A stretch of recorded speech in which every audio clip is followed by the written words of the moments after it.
ನಮ್ಮ ಬಾಸ್ನ ಭವಿಷ್ಯ ಏನಾಗಬಹುದು ಅಂತ. ಕಾರಣ ಇವತ್ತು ಸುಪ್ರೀಂ ಕೋರ್ಟ್ನಲ್ಲಿ ಮಹತ್ವದ ತೀರ್ಪು ಹೊರಬೀಳಲಿಕ್ಕಿದೆ. ಕಾರಣ ರೇಣುಕಾ ಸ್ವಾಮಿ ಕೊಲೆ ಪ್ರಕರಣಕ್ಕೆ ಸಂಬಂಧಪಟ್ಟಂತೆ 7 ಜನ ಆರೋಪಿಗಳ ಭವಿಷ್ಯ ಇವತ್ತು ಸುಪ್ರೀಂ ಕೋರ್ಟ್ನಲ್ಲಿ ನಿರ್ಧಾರ ಆಗುತ್ತೆ. ಏನಾಗಬಹುದು ಡಿ ಗ್ಯಾಂಗ್ನ ಭವಿಷ್ಯ ಅನ್ನೋದು ಸದ್ಯ ಇರುವಂತಹ ಕುತೂಹಲ. ರೇಣುಕಾ ಸ್ವಾಮಿ ಕೊಲೆ ಪ್ರಕರಣಕ್ಕೆ ಸಂಬಂಧಪಟ್ಟಂತೆ ಇವತ್ತು ಬಿಗ್ ಡೇರ್ ಸುಪ್ರೀಂ ಕೋರ್ಟ್ನಲ್ಲಿ ದರ್ಶನ್ ಭವಿಷ್ಯ ನಿರ್ಧಾರ. ಜಾಮೀನಿನ ಮೇಲೆ ಜಾಲಿ ಮಾಡ್ತಿದ್ದವರಿಗೆ ಟೆನ್ಷನ್ ಶುರುವಾಗ್ಬಿಟ್ಟಿದೆ.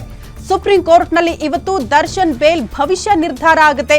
ದರ್ಶನ್ ಸೇರಿ 7 ಮಂದಿ ಆರೋಪಿಗಳ ಜಾಮೀನಿನ ತೀರ್ಪು ಇವತ್ತು ಹೊರಬೀಳುತ್ತೆ. ನ್ಯಾಯಮೂರ್ತಿ ಜೆ.ಬಿ. ಪಾದ್ರಿವಾಲಾ ಅವರ ನೇತೃತ್ವದಲ್ಲಿ ಇವತ್ತು ತೀರ್ಪು ಹೊರಬೀಳಲಿದೆ. ಜಾಮೀನು ತೀರ್ಪು ರದ್ದಿಗೆ ಸುಪ್ರೀಂ ಕೋರ್ಟ್ ಮೆಟ್ಟಿಲೇರಿತ್ತು. ರಾಜ್ಯ ಪ್ರಾಸಿಕ್ಯೂಷನ್ ಈಗಾಗಲೇ ಲಿಖಿತ ವಾದವನ್ನ ಆಲಿಸಲಾಗಿದೆ. ಎರಡೂ ಕಡೆ ಕೂಡ ಜಾಮೀನು ನೀಡಿರುವ ವಿಚಾರಕ್ಕೆ ಕಳವಳವನ್ನ ವ್ಯಕ್ತಪಡಿಸಿದ್ದಾರೆ ನ್ಯಾಯಮೂರ್ತಿಗಳು. ದರ್ಶನ್ಗೆ ಹೈಕೋರ್ಟ್ ಜಾಮೀನು ನೀಡಿದ್ಯಾಕೆ ಅನ್ನೋದನ್ನ ನೇರವಾಗಿ ನ್ಯಾಯಮೂರ್ತಿಗಳು ಪ್ರಶ್ನೆ ಮಾಡಿಬಿಟ್ರು. ಯಾಕಂದ್ರೆ ಇವ್ರನ್ನೆಲ್ಲ ನಿರಪರಾಧಿಗಳು ಅಂತ ಅನ್ಕೊಂಡಿದೀಯಾ ಕೋರ್ಟ್? ಕಾರಣ ಇವರೆಲ್ಲ ರೇಣುಕಾ ಸ್ವಾಮಿ ಕೊಲೆ ಪ್ರಕರಣದಲ್ಲಿ ಭಾಗಿಯಾಗಿರೋದಕ್ಕೆ ಸೂಕ್ತ ಸಾಕ್ಷ್ಯಾಧಾರಗಳಿದೆ. ಇಷ್ಟೆಲ್ಲ ಸಾಕ್ಷಿಗಳಿದ್ರೂ ಕೂಡ ಯಾಕೆ ಇವರಿಗೆ ಜಾಮೀನು ನೀಡಿತು ಕೋರ್ಟ್? ಈ ಪ್ರಶ್ನೆಯನ್ನ ನ್ಯಾಯಮೂರ್ತಿಗಳು ಕೇಳಿದ್ರು ಲಾಸ್ಟ್ ಟೈಮ್ ಸುಪ್ರೀಂ ಕೋರ್ಟ್ನಲ್ಲಿ ವಾದ ಪ್ರತಿವಾದ ಆಲಿಸಿದ ಬಳಿಕ. ಹಾಗಾಗಿ ಅಂಥದ್ದೊಂದು ಅಭಿಪ್ರಾಯ ಸುಪ್ರೀಂ ಕೋರ್ಟ್ನಲ್ಲಿ ವ್ಯಕ್ತವಾಯಿತು ಅನ್ನೋ ಕಾರಣಕ್ಕೆ ಅತಿ ದೊಡ್ಡ ಕುತೂಹಲ ಇದೆ. ಹಾಗಾದ್ರೆ ಡಿ ಗ್ಯಾಂಗ್ನ ಭವಿಷ್ಯ ಏನಾಗ್ಬಿಡುತ್ತೆ? ಇಫ್ ಸಪೋಸ್ ಜಾಮೀನು ರದ್ದಾಗ್ಬಿಟ್ರೆ ಮತ್ತೆ ಜೈಲು ಪಾಲಾಗೋದು ಗ್ಯಾರಂಟಿ. 7 ಜನ ಆರೋಪಿಗಳು ದರ್ಶನ್ ಸೇರಿದಂತೆ ಪವಿತ್ರ ಗೌಡ ಸೇರಿದಂತೆ 7 ಜನ ಆರೋಪಿಗಳು ಕೂಡ ಮತ್ತೆ ಜೈಲು ಪಾಲಾಗ್ತಾರೆ. ಈ ಜಾಮೀನಿನ ಆದೇಶವನ್ನ ಎತ್ತಿ ಹಿಡಿದ್ರೆ ಒನ್ಸ್ ಅಗೇನ್ ರಿಲೀಫ್ ಆಗುತ್ತೆ ಡಿ ಗ್ಯಾಂಗ್ಗೆ. ಈ ಬಗ್ಗೆ ಮತ್ತಷ್ಟು ಡೀಟೇಲ್ಸ್ ಅನ್ನ ಕೊಡ್ತಾ ಹೋಗ್ತಾರೆ ನಮ್ಮ ಪ್ರತಿನಿಧಿ ಅಜಯ್ ಕುಮಾರ್ ದೂರವಾಣಿ ಸಂಪರ್ಕದಲ್ಲಿದ್ದಾರೆ. ಅಜಯ್, ಏನ್ ನಿರೀಕ್ಷೆ ಮಾಡಬಹುದು? ಸುಪ್ರೀಂ ಕೋರ್ಟ್ನಲ್ಲಿ ಎಷ್ಟೊತ್ತಿಗೆ ತೀರ್ಪು ಹೊರಬೀಳುವ ನಿರೀಕ್ಷೆ ಇದೆ ಇವತ್ತು? ಖಂಡಿತವಾಗ್ಲೂ ಶ್ರುತಿ, ಏನು 11 ಗಂಟೆ ನಂತರದಲ್ಲಿ ರೇಣುಕಾ ಸ್ವಾಮಿ ಕೊಲೆ ಪ್ರಕರಣಕ್ಕೆ ಸಂಬಂಧಪಟ್ಟಂತೆ ಏನೀಗಾಗ್ಲೇ ರಾಜ್ಯ ಅಂದ್ರೆ ಬೆಂಗಳೂರು ಪೊಲೀಸ್ ಈಗಾಗ್ಲೇ ಮೇಲ್ಮನವಿ ಕೂಡ ಹೋಗಿರುವಂತದ್ದು ಸುಪ್ರೀಂ ಕೋರ್ಟ್ಗೆ ಬೇಲ್ ಕ್ಯಾನ್ಸಲೇಷನ್ ಮಾಡ್ಬೇಕು ಅಂತ ಹೇಳಿ. ಸೊ ಹೀಗಾಗಿ ಆ ಒಂದು ವಿಚಾರವಾಗೂ ಕೂಡ ಇವತ್ತು ಏನು 11 ಗಂಟೆ ನಂತರ ಏನು ನಟ ದರ್ಶನ್ ಸೇರಿ 7 ಮಂದಿ ಆರೋಪಿಗಳ ಜಾಮೀನಿನ ಭವಿಷ್ಯ ಇವತ್ತು ನಿರ್ಧಾರ ಆಗುತ್ತೆ ಅಂತಾನೆ ಹೇಳ್ಬೋದು. ನ್ಯಾಯಾಧೀಶರಾದ ಜೆ.ಬಿ. ಪಾದ್ರಿವಾಲಾ ನೇತೃತ್ವದ ದ್ವಿಸದಸ್ಯ ಪೀಠದ ಇವತ್ತು ಕೂಡ ಏನು ಆದೇಶ ಹೊರಬೀಳುತ್ತೆ ಅಂತಾನೆ ಹೇಳ್ಬೋದು. ಯಾಕಂದ್ರೆ ನಟ ದರ್ಶನ್ ಸೇರಿ 7 ಆರೋಪಿಗಳ ಜಾಮೀನು ರದ್ದು ಕೋರಿ ಏನು ರಾಜ್ಯ ಸರ್ಕಾರ ಅಂದ್ರೆ ಬೆಂಗಳೂರು ಪೊಲೀಸರು ಕೂಡ ಈಗಾಗಲೇ ಅಲ್ಲಿ ಮೇಲ್ಮನವಿಯನ್ನ ಸಲ್ಲಿಸಿದ್ದಾರೆ.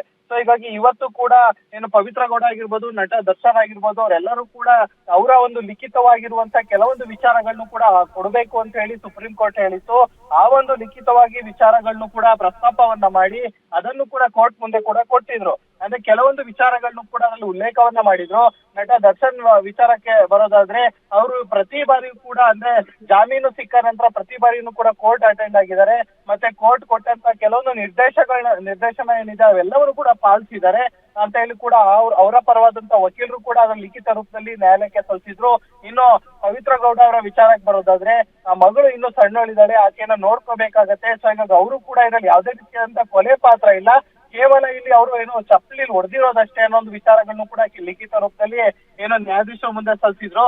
ಸೊ ಹೀಗಾಗಿ ಇವೆಲ್ಲವನ್ನು ಕೂಡ ನ್ಯಾಯಾಧೀಶರು ಆಲಿಸಿದ್ದಾರೆ. ಇದರ ಜೊತೆಗೆ ಹೈಕೋರ್ಟ್ ಕೊಟ್ಟಂತ ತೀರ್ಪೇನಿತ್ತು, ಏನು ಬೇಲನ್ನ ಕೊಟ್ಟಿತ್ತು, ಅದರ ವಿಚಾರವಾಗೂ ಕೂಡ ಅಸಮಾಧಾನ ಹೊರಹಾಕಿತ್ತು ಸುಪ್ರೀಂ ಕೋರ್ಟ್. ಸೊ ಹೀಗಾಗಿ ಅವೆಲ್ಲವನ್ನು ಕೂಡ ಈಗಾಗಲೇ ಪರಿಗಣಿಸಿ ಇವತ್ತು ಏನು ತೀರ್ಪು ಹೊರಬೀಳುವಂತ ಎಲ್ಲ ಸಾಧ್ಯತೆ ಇರುತ್ತೆ. ಒಂದ್ ವೇಳೆ ಬೇಲ್ ಏನಾದ್ರೆ ಕ್ಯಾನ್ಸಲೇಷನ್ ಆದ್ರೆ ಮತ್ತೆ ಅವರಿಗೆ ಜೈಲು ಫಿಕ್ಸ್ ಅಂತಾನೆ ಹೇಳ್ಬೋದು. ಆನಂತರ 6 ತಿಂಗಳ ಕಾಲ ಅವರು ಮತ್ತೆ ಜೈಲ್ನಲ್ಲೇ ಇರ್ಬೇಕಾಗತ್ತೆ. ಒಂದ್ ವೇಳೆ ರಿಲೀಫ್ ಸಿಕ್ಕರೆ ಮತ್ತೆ ಮುಂದಿನ ದಿನಗಳಲ್ಲಿ ಪೊಲೀಸರು ಮತ್ತೆ ಅವರ ಪರವಾದಂತ ವಕೀಲರು ಯಾವ ರೀತಿ ಹೋರಾಟವನ್ನ ಮಾಡ್ತಾರೆ ಅಂತ ನಾವು ಸಹ ಕಾದ್ನೋಡ್ಬೇಕಾಗಿದೆ ಶ್ರುತಿ. ಓಕೆ ಅಜಯ್, ಧನ್ಯವಾದಗಳು ತಮ್ಮೆಲ್ಲ ಮಾಹಿತಿಗೆ.